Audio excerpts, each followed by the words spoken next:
Hello, everybody, and welcome to another episode of Honestly, Let's Talk. I'm Todd Nesloni, and I'm thrilled to have these conversations every week over a variety of topics. And my guest this week is Melissa Mann. Melissa, thank you for being here. Kind of tell everybody who you are before we start our topic tonight.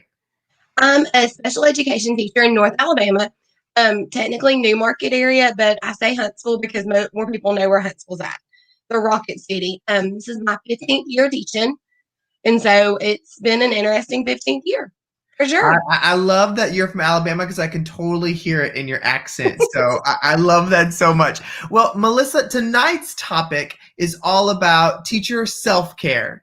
And, when I thought about having this topic, you reached out and was like, look, this is something I'm really passionate about, Todd. I would love to be the person to talk about this with you. And I thought, hey, you know what? Any time of the year, we need to be talking about self-care, especially as teachers. But this year and this time of year, it is way even more important to all of us. And I know everybody's just at their wits' end right now. And so before we dive in, tell me a little bit about why this was so important to you. Well, and it used to not be. And it last year about this time, well, actually 14 months ago, I heard those words that you never thought you were going to hear, especially as mid-30s. I heard, that you have cancer diagnosis right before COVID hit. Because I'm the type, I only took off when I had to for stuff. And so I took off for a routine appointment. And then all of a sudden I had to start taking off and because you don't get to open up that calendar when you have one of those diagnoses and say, well, let me work it around when I can get a sub. It's you're going to come on this day and that kind of thing. So, and I learned through that. And then I guess the time to slow down with COVID kind of helped, to kind of reevaluate some stuff. And I learned it the hard way is what I like to say. Yeah. If you don't put yourself on your to-do list, nobody else is going to. And we can't take care of our kids if we're not taking care of ourselves. And I think that's easier for some parents, for some teachers that are parents. But those of us who aren't a parent tend to give ourselves so much to our job and what we do that it becomes who we are. And it becomes something that, we almost sacrifice ourselves in. And this time of the year is something, it's hard. This year has been a hard year for everybody, whether you're a veteran teacher or a first year teacher. Well, I'd love to start with asking, how are you doing now with your health? I'm good. I actually had another checkup today, and I have one more visit with a surgeon, and I'm going to be on yearly visits with him. And then we're every 4 months with oncologists, but we're doing good. We're a year cancer free. That's good news to hear. Well, a lot of what you said there really resonated with me. I remember my time in the classroom, and I was very much that stereotypical, like you just explained, where it really wasn't important to me. I didn't value self-care. And so, at some point you began to value it, and we heard a little bit of your story. How do you take care of yourself? So I've had things in place, and you're starting off with, I was fatigued when I'm home. So it's like I couldn't do a whole bunch of work. It can't happen. So I had physical stamina back up. I've gotten better at trying to go and do walks. I love the sunset time. And so I live out in the country, and so I have a great sunset view. And so, going out and taking those minutes to do that, connecting with small group at church, pouring in and doing something, having those connections with other people, making sure I get to those doctor's appointments and making time for that, taking the day off, those personal leave days if you need to. And I know I did a webinar on this topic not too long ago, and it resonated with a lot of people. And, some people are like, but admin says this and admin says that. But here's the thing, that to-do list is never going away. In 15 years of teaching, I've never not had a to-do list. Even when we leave for the summer, we still have a to-do list, that looking towards next year and things. And at some point, you've got to realize that the most important thing sometimes isn't on that to-do list. Right. And we've got to take that time. And I've also learned too, over the years, and this is something, honestly, I've had to remind myself of it today. It's been one of those weeks when I've had to sit there and go, okay, what am I doing? You have to self-talk and remind yourself why you do what you do. But sometimes, if we take care of the kids, the other stuff's going to fall into place. It may look like a mess coming together, but it comes together like it's supposed to when we put the kids first. Well, you said something there that I'd love you to expand a little bit more on. You said, when you have that self-talk. Talk to me a little bit if somebody's listening right now and they're like, "What's the self-talk? What kind of self-talk do I need?" Well, those days when you're sitting there going and the job openings like posts and, come out from the system and you're like, okay, is this really where I'm supposed to be at? Am I doing what I'm supposed to be doing? You're kind of reevaluating. And sometimes at some point, my faith is a big part of who I am. Mhm. And at some point, you've got to trust that God's got you where He wants you. Right. Otherwise, He would move you and open up another door somewhere else. And even though we can't see it, Waymaker was a big song for me last year. Mm. And so sometimes, even when we can't see it, we got to know that He's working, even when we can't feel it. And that's big, especially I'm a special ed teacher. I don't know if I said that earlier. And it's hard to see the light bulb some days. It's hard to Yeah. see the growth, but we have to trust that the seeds are being planted and that one day that kid's going to walk across the stage and you helped him get there. Now, I love that you brought up your faith because that's something that's important to me as well. And what I'd love to kind of ask about is, I feel like when we have moments of crisis or moments of fear or worry, we all address it with our faith differently. And sometimes that causes us to doubt or to get angry or anything like that. So in the midst of you knowing you need to take care of yourself and the cancer diagnosis and all of that, how did that play into your own walk with faith? I handled it differently than I thought I was going to, honestly.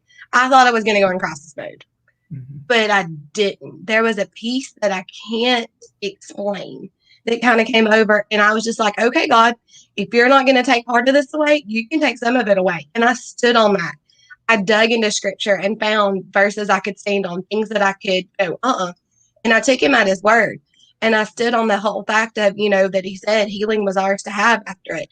But that's one thing we forget. Healing's a process sometimes. Mm-hmm. And so, yes, healing happens. And I've gone through loss and lost. I mean, I lost a little sister growing up and stuff. So, I mean, I get that healing doesn't always happen on this side of heaven, but I knew God, it wasn't finished. You know what I mean? I knew it wasn't that thing. But it was one of those times when I had to play the music and praise music until it got into my, till that was what I was thinking about. I had to reach out to those friends when I said, hey, I'm not doing well with this. And it had to be careful about words that were spoken. And that's something I think that we have such a huge job as educators too, to speak life into our students and to realize those words are seeds, whether we realize it or not. And yes, we're going to have a bad day. We're going to have those moments, but we can be real with them and say, hey, look, I'm sorry about that. Or, hey, I didn't mean it that way. You are, you can do better than this. You've got this, and speak that life to where life's what they remember. Yeah. But it was, and I think COVID helped, honestly, with it because I was able to slow down and spend that time with God and to keep the praise music going, to keep, what I needed to be thinking on, where it says in Philippians, think on those things that are true and worthy and stuff. And I was able to do that. And one thing He showed me towards the end of the year about last fall was, so many people just survive through things. When the disciples were in the storm and they were headed to the other side, yes, they made it to the other side. They survived the storm. But Peter overcame something. He got out of the boat and he could see the storm from a different perspective. And I think that's what, even, thinking about getting ready for this, that's something as educators, we can look back on this year and say, we didn't just survive this school year. We overcame some things. We had marked moments where we can, next year, if something starts to happen, we can go, if I survive this year, I can survive this year. And use it as a step forward for things. Well, Melissa, I think there's probably going to be people who are listening to this conversation today and going, Melissa, I hear what you say, but I don't even know if I have the energy to take time for me right now. I don't even know where to begin because I'm so burnt out. I don't feel like I can put my to-do list aside because I'm concerned that it's going to pile up. Like, where would you tell them to even begin with this process? First, that sounds like you probably need to take a nap.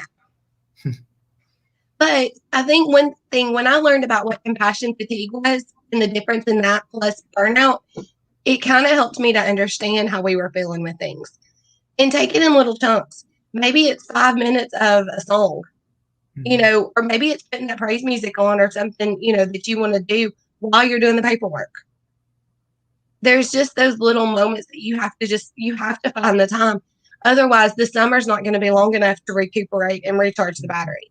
And we're going to end up to where we're going to have, starting the year off with a half lit candle on Mhm. some things.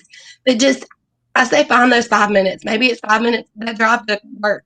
Instead of thinking about everything that has to get done that day, spend that time praying or singing a song or, something that makes you thinking of good things. Now, I know we all kind of struggle with balance, and so I know that there are probably some days you do better at self-care than others. So, do you have things in place in your own life that kind of pull you back to center or help you get back online when you're off track? I've had to put them in place this year. I'm still not where I need to be yet, but I'm getting there. Um, and I'm starting to put like reminders in my phone and things. I joined a fitness group on Facebook, just that accountability and just some reminders of, hey, take care of yourself this way. Small groups at church have helped. We're kind of in that lull in between small group season. But just finding something more than just what I do to share and, the story and things like that. But I think we don't, use our phone, put a reminder on there to do stretching and exercise. Put a reminder on there, sunset time is a great time to go out for a walk. It's not too hot, it's not, get out and enjoy it. Call that friend up, or send them a text and say, hey, when can I call you? Mhm. So many times we don't answer phone calls, but I think we learned how to do and slow down. We were at like a slow speed this time last year.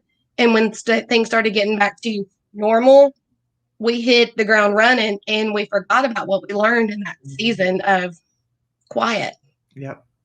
I think you've said a lot of good points here. And I think the biggest takeaway that I keep hearing you talk about is that, I think self care is going to look different for everyone. And Mm-hmm. you got to find what that is for you, whether it's music or you going on a walk or you calling a friend. Like sometimes it's just the simplest things to bring you back to center and to who you are. And I love that your story is so personal too, about how this became important to you, about how sometimes for some of us the only thing that will slow us down is when we get thrown a complete curveball where you have no choice but to Yes. slow down. And those are the worst times because you're like, dang, how did I let it get to this point? But it is the most sobering as well. So as we wrap this up, Melissa, if people are listening today and they only are going to walk away with one thing from this conversation, what's the one thing you hope they walk away with?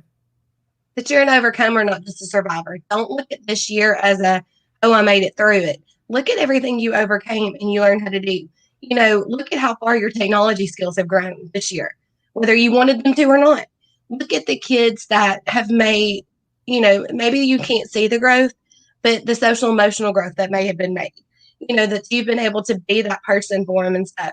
I mean, I know, like I've been in the classroom, we're teaching with a mask, we're teaching it, 6 feet apart. I get it. I know it's been rough this year. But I also think, maybe 10 years from now, we can look back on this year and Mhm. see, the difference we make, or 6 years from now, when like I'm sixth grade this year, when that grade graduates and know, okay, we did do something this year. We may not can see it right now, but if these kids leave and know that they're more than a test score and that they have value and that we did care enough to show up every day or most days, as much as we could, then that's important too. But I think this year is a marked moment for us as teachers and as educators, and we can choose how that marked moment is. Are we going to build on it and build from it and go forward in the positive? Are we going to let it be one of those, oh my goodness, look what we had to deal with? Yeah. Well, I love what you said there, that this year, keep in mind that you are an overcomer and not a survivor. That is such a beautiful way to end this conversation today. Well, Melissa, thank you so much for being my guest on this topic. Thank you for having me. And thank you, everybody, for checking out another live episode of Honestly Let's Talk. Remember, you can check out all the past ones on iTunes, Spotify, SoundCloud, YouTube, wherever you get your stuff, it's there. Remember, you can check out every single Thursday live at 8 p.m. Central for another Honestly Let's Talk conversation.